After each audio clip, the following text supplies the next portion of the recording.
guys are wondering, as far as we're talking about professional sports and what we are used to getting out of sports, for those of you guys that have been sports fans for a long time and that grew up on certain sports, like grew up in a certain era, like in the 90s, especially mainly specifically in the 90s, but in the 80s as well, you guys understand what I mean. Um, and the problem I hear with a lot of people, and it's a lot of different content creators that like to follow sports and report on sports, even just as fans, it's the problem is that they're not getting that satisfaction to what they need. And that the game is just like you hear the game is soft, the game is dumbed down.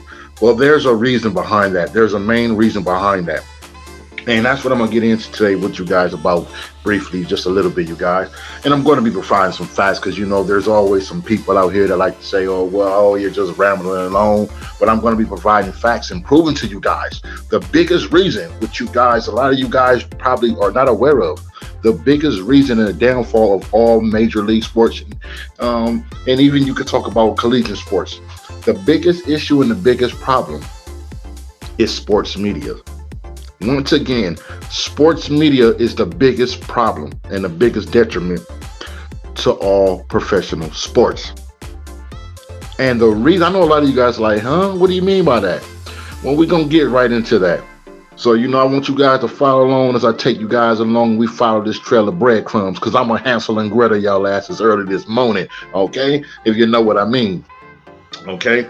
Now, what I mean by sports media is the problem, the biggest problem with professional sports and as well as collegiate sports, but mainly specifically professional sports.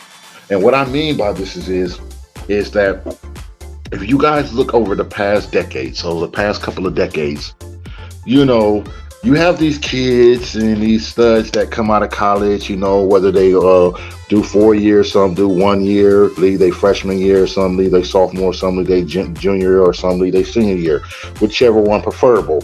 But the point I'm trying to make is that sports media is the responsible for the downfall and the detriment to any sports, professional sports competition.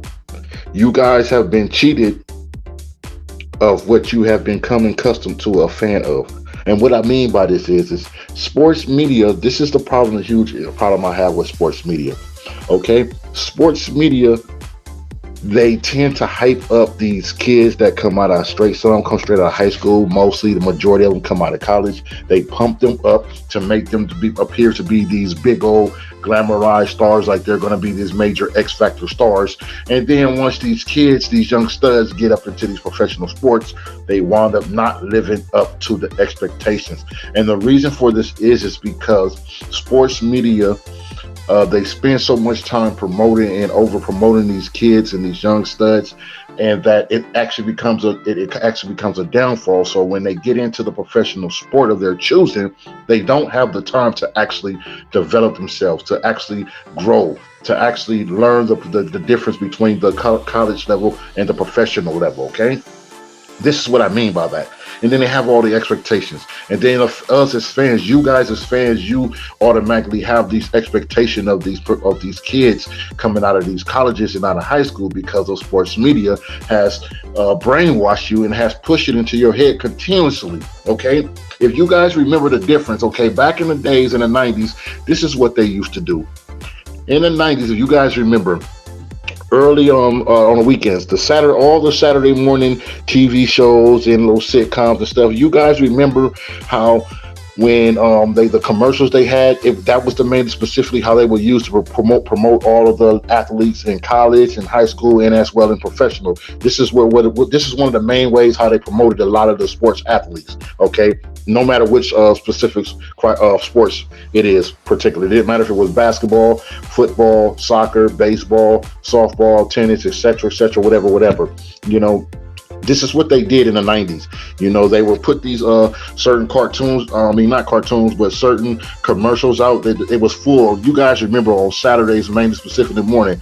It was all the morning sitcoms, all the morning little kid shows, all the morning little sports, saying, that was those things, the little sports sitcoms and stuff like that. You guys remember Hang Time? So a lot of you guys don't remember Hang Time. If you guys don't know or not aware, that's where Anthony Anderson, the comedian, this is where he got his first big break from. You know, the TV show Hang Time. This is where Hang Time was about basically a high school basketball team that was located in, what was it, Deering, I believe, in Indiana, Deering, Indiana, you know, and it was mainly focused on, like, you know, about the Indiana Pacers and stuff like that, etc. About these kids, you know, growing up in high school, you know, and this was just one of the sitcoms. You had a lot of them. You had what was it, City Guys with Wesley Jonathan. I'm sorry if I'm not pronouncing his name right, but Wesley Jonathan. From City Guys. You guys may have, if you don't know who that is from City Guys, Wesley Jonathan, he's the guy that played in What I Like About You with Amanda Bynes, as well in Roll Bounce with Bow Wow. He plays Sweetness. You know, he played in Crossover, the movie Crossover, where the Basketball Boys are playing street ball. You know, that's who Wesley Jonathan is. He came up during the same time where Kenan and Kel came up, and also Nick Cannon and all them, etc., etc. You know, Amanda Bynes, all of them. You know, and this was what Saturday morning was. This Saturday morning was for all those, like, little small time sitcoms that wasn't the major sitcoms, but you know, that's when they got the playtime, was, so you had to wait till the weekends to see them. But anyways, this is how they would promote all of these young kids and athletes. That this were the commercials where they would promote all these athletes and athletes throughout all the commercials and stuff. And they would do it a lot. They would push it so much to where you guys see these athletes, whether it was college players or whatever, and you were trained, your mind was trained to think, okay, this is going to be the next big break, or this is going to be the next big Great White Hope War, etc., etc.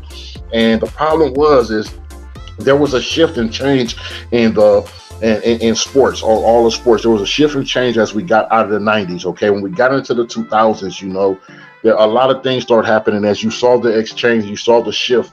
Like when we really got into once we got into about, I would say, maybe the 2005 and up, you started seeing the shift and change of the players coming from high school and coming from out of these colleges into the professional sports. It was not the same. I know a lot of you say it all the time. I hear you guys say it. You know, I hear you guys. You know, it's not the same. The players are not the same. We're just not getting that same satisfaction. The problem is, you guys, we have all these prima donnas, and the reason why we have all these prima donnas, and what I mean by prima donnas, with no disrespect, is all these players, you know, from whatever sport of their specific choosing, they're so much worried about their physical appearance and flossing and trying to impress all of the people and the fans and stuff, instead of focusing on their game. This is the problem. This is what I mean by prima donnas, you know, and this is what you guys, all you guys that say these prima donnas, you're sick and tired of the prima donna era in sports. You know, this is what they mean. You know, back in the 90s and down, it used to be about the love of the games. The players, the kids coming out of college, high school, and making it to this, even in the professional league, they didn't care about all that. Oh, how I appear to be, or how I want to appealing. How can I stand out? All this, how I look. They cared about the game, going in there, grinding every day and out, winning, trying to win championships. You know, but everything has changed now. And as I said, sports media is a big major has a big major part to play in this. Okay, you know, and this is what they do. And the only difference is you guys can pretty much tell now. The major difference is, that's why I tell you guys it's different. In the 90s and down and in a little bit in the late 80s, there wasn't a lot of mass of exposure to these athletes like how it is now. I mean, I'm talking about, you talking about every day. You talking about every day you got commercials and all type of stuff promoting these athletes, and they haven't even got a chance to prove themselves yet, compared to back then in the 90s, where they save specific time on the weekends and early morning, like I said, when all those teen sitcoms and all that stuff used to come on the weekends. You had to wait till on Saturdays on the early morning, between the hours of what I think about they would start up about 8, from 8 to about maybe all the way up to about the afternoon 12. That's when, from that time frame, you would see all those sitcoms where there was it was like the minor sitcoms, not the major sitcoms. Okay, you guys know what I mean. If you guys remember those shows, some of them shows that I named, you guys remember. Just like when Ahmad Rashad was running the whole Inside NBA. Before there was no Shaq with Charles Barkley, etc., and all that. There was Ahmad Rashad. He used to run the NBA inside the NBA. Okay, that was way back then in the 90s. And that, in order to see the NBA inside the NBA, you had to wait until the weekends. They had a specific show where on Saturdays, before games, they would have a whole hour segment where Ahmad Rashad would go around. He would do interviews every episode, whatever, for every weekend. On Saturdays, it would be different things that he would do for about a whole hour, I believe, or 30 minutes or up to a whole hour. And like I said, that was the time frame when we saw athletes being promoted. But now it's totally different. They're promoting these kids every single day throughout all these social media and everything, because it wasn't a lot of social media back then.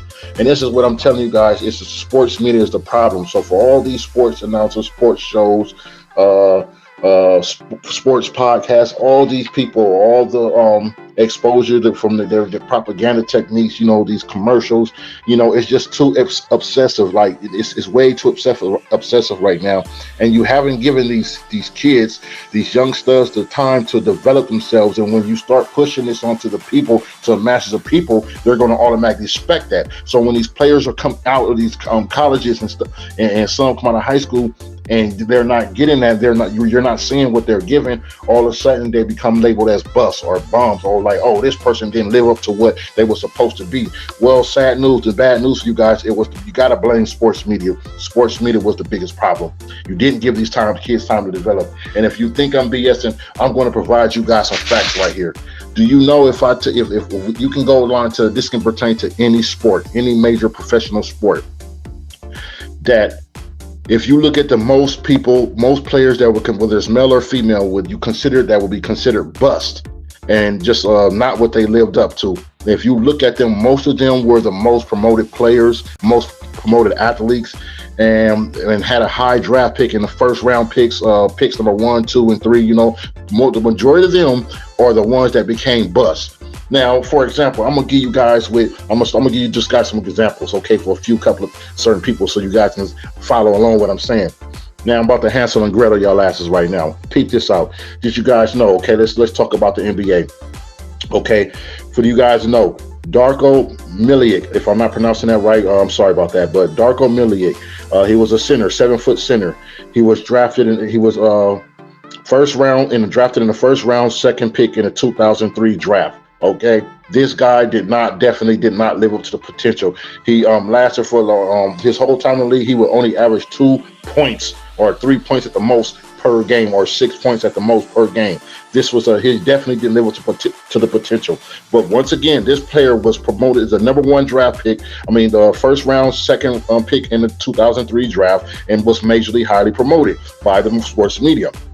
Another person, Greg Oden from Ohio State. He was a first round number 1 pick in the 2007. Okay, moving along. Kwame Brown. I love this brother. Appreciate the work he's doing. You know what I'm saying? He's appreciate what he's doing. But I'm just being honest, keeping it real, very blunt. He was a bust. Okay, Kwame Brown came straight out of high school. First round number 1 pick in the 2001 draft. Played for about a whole decade, about 10 years, I believe, or 12 years. Didn't live up to his potential. There it is right there. Once again, he was over-promoted. The kid wasn't given time to develop and mature more and develop and learn the difference between, learn the professional league. He didn't get that time, okay? Another one, if you guys remember, Adam Morrison from Gonzaga. You remember when this was the time during when Gonzaga was being really pushed. What put Gonzaga on the map was really basically this guy right here, Adam Morrison, okay? First round, third pick in the 2006 draft. Definitely didn't live up to his potential. Was a complete bust. You guys know him as right now, currently, he's a sports announcer, Jay Williams. Jay Williams, who played for Duke. First round, second pick in the 2002. Definitely didn't live up to a potential. Was a bust. Markelle Fultz, even though he's still currently in the NBA, Markelle Fultz played for Washington College. First round, number 1 pick in the 2017. Look where he is now. He's still in the league, but he is not living up to, he's considered a bust now. He is nowhere near how he was that first year when they was major to promote him. You guys starting to catch the little pattern here? Next, Ben Simmons. Ben Simmons still in the league, but we all see what's going on with Ben Simmons from LSU. First round, number 1 pick in the 2016 draft. Look at this kid now. If you guys notice, you see a pattern. Most of these guys I named specifically from the NBA, most of these athletes, all of them were first round, between number 1 and number 3 picks. Okay, I can't make this shit. I can't make this up. I can't make this up. Now we can even go more facts for you guys. The NFL. Let's move to the NFL. Okay, let's take a look at some athletes from the NFL that were busts, that were major to social. It was sports media, major to being pushed and basically being promoted. Jamarcus Russell from LSU, quarterback, first round pick pick in the 2007 draft to the Raiders. Definitely didn't live up to potential. Everyone thought he was pushed, that he was going to be the next big quarterback, and because of his size, and he was so big that he was going to dominate. Didn't live up to the potential. Was a first round number 1 pick. Johnny Manziel. Do I need to say anymore? Johnny Manziel. I mean, I think we all remember how majorly they pushed this kid. And that was the thing about me. I'm like, the dude was only like, what, at the most, what was he, like 5'5" or 5'4" feet tall? I mean, but they were pushing this kid like he was the next great big thing and he was going to do some major damage. What happened to Johnny Manziel from Texas A&M? First round 2014 draft. A bust. Moving on. Brady Quinn, another bust, was a first round pick number 22 in the 2007 from Notre Dame, was a bust. Next player, Vince Young. You guys remember Vince Young from Texas Longhorns, the college, and he played for Tennessee. At that time when Tennessee got a little bit on the map, he was a first round number 3 pick in the 2006 draft, a bust. Moving on. Arguably, this guy right here I'm about to name right now, people would say he probably arguably is, if not the number 1, that's the runner-up for the biggest bust in the NFL of all time. Quarterback Ryan Leaf, that used to play for the San Diego Chargers. Ryan Leaf, first round, number 1 pick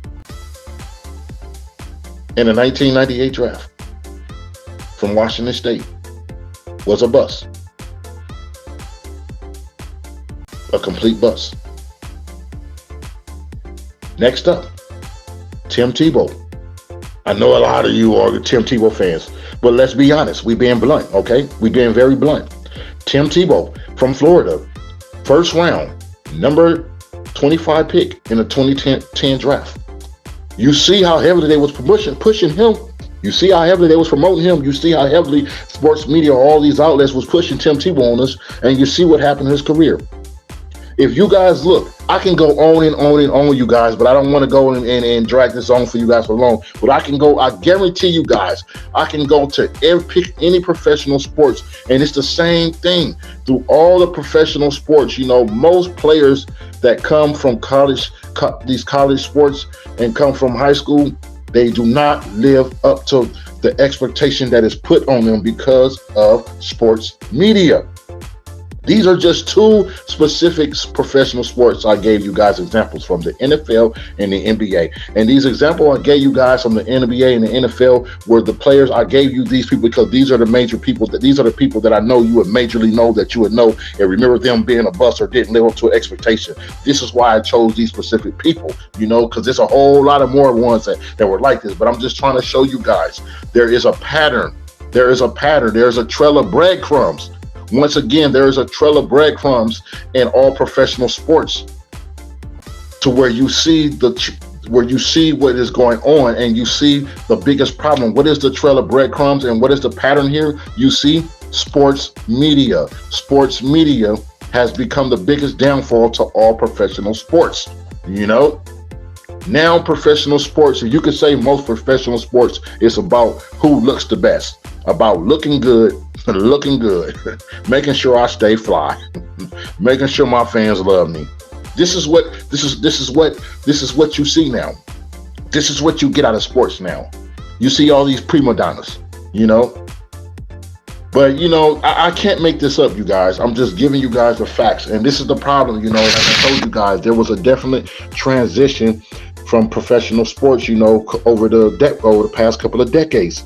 It is not the same how it was in the 90s, throughout the 90s, and in the late 80s, the mid and late 80s. It is totally different. You guys can see in all the competitive professional sports, you can see there's a big difference, you know, and you're actually starting to see it in these colleges too. You can really see in the colleges, but honestly, you would have more excitement and thrill of watching a college competition sport compared to watching a professional compared to watching a professional sport competition. Okay, you know, And I just thought this was something, that I wanted to share with you guys and let you guys know. For you guys that are major fans of whatever sports that you're choosing or multiple sports, for you guys that love watching these sports and love following sports, you guys, I just want to let you guys know why you have been cheated. The real reason, the main reason behind why you guys have been cheated out of the sports that you are major fans of. And the biggest problem is because of sports media, okay? Sports media, they are the biggest problem.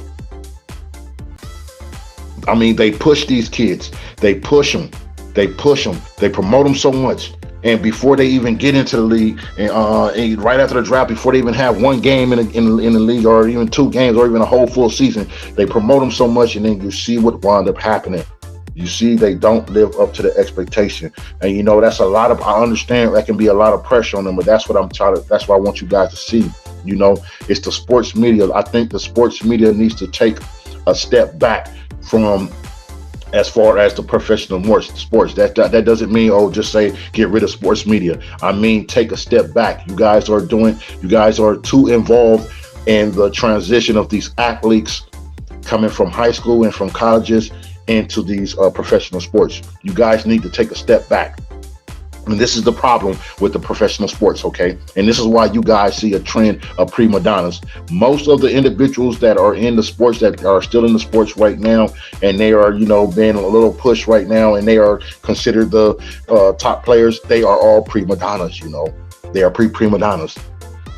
See, it's real crazy, and it's real sad that a lot of you guys cannot see this, but it's real sad that a lot of you guys have to deal with this. This is one of the reasons why I don't watch. Honestly, I don't watch major sports how I used to. I'm talking about I used to watch I would watch different sports, not just one. I mean, I watch NBA, NFL, tennis, hockey, a little bit of hockey, a little bit of baseball, especially in the playoffs. In the baseball, I watch baseball in the playoffs, but not in the regular season. The playoffs tend to be interesting, just all different sports, especially when the Olympics come around. Like I said, I'm just all around like NASCAR. I used to like watching all that. To be honest, I don't watch really sports like that no more. What I'll do is I'll just check the highlights or check the scores and stuff like that. That's what I'll do. I don't really watch it because there's just way too much going on right now in these professional sports, and it's sad that we are being cheated. You guys are being cheated as fans. You guys are being cheated out of these sports, or for your love of the game. You guys are being cheated, and it's not fair for you. Okay. But this is what I really that's what I wanted to talk to you guys and wrap with you guys about. I know this was a little lengthy, but I just wanted to go in and really get in heavy, follow this trail of breadcrumbs so I can Hansel and Gretel y'all, But like I said, I can't make this stuff up, you guys. I challenge you guys, go look it up yourself. Like I mark my word. If you look at the greatest players that come out of college. When I say the greatest players, what I mean is the players that wind up becoming GOATs, legends. If you look at the majority of ones that wind up becoming majorly known as GOATs, legends, stuff like that, most of them were not first round. Most of them were not number 1, number 2, number 3, number 4, 5 picks, or top 10 picks in the first round. Some of those people were like in second round, were drafted in the second round. Some were drafted in the first round, but late first round. But a majority of them, a lot of them major people that looked as legends, they were drafted in the second round, or that really performed and put on the show. See, this is what you guys got to understand. A lot of players that were pushed, a lot of athletes that were pushed coming out of college that like they were going to be the big thing, they didn't live up to their potential. But the ones that didn't get a big push, those are ones that became, they wound up being very decent and having an impact on the game, or leaving an impression, or even a small impression or a footnote on the game. But the players that were pushed so heavily, those are the players that were considered busts. Straight flat out, some straight facts for y'all. But that's all I have for y'all. I want to thank y'all once again for tuning in.